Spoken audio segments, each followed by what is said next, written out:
শেষ ঠিকানা যদি 3.5 হাত মাটি হয়, তাহলে কিসের তো ক্ষমতার দাপট?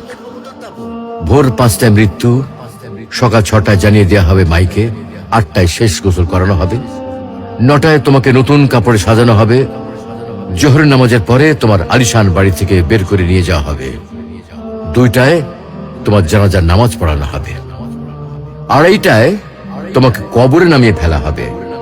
মাটি দেওয়া শেষ হয়ে গেলে কেউ তোমার জন্য দোয়া করবে, আর কেউ চলেও আসবে। এই তো জীবনের শেষ আয়োজন। তো কিসের তো অহংকার, কিসের তো ক্ষমতার দাপট? হ্যাঁ, ক্ষমতা কারোর জন্য চিরস্থায়ী নয়। অন্যায় ভাবে কাউকে ঠকালে একদিন ঠিক নিজেকেও ঠকতে হবে, এটাই নিয়ম। হ্যাঁ, এটাই নিয়ম। ভোরের সূর্যোদয়ের আলোতে যে পৃথিবী আলোকিত হয়, সন্ধ্যার সূর্যাস্তে তা আবার হারিয়ে যেত দেখি। অসত্য দিয়ে সত্যকে কখনো ঢেকে রাখা যায় না। প্রকৃতি বড়ই নির্মম।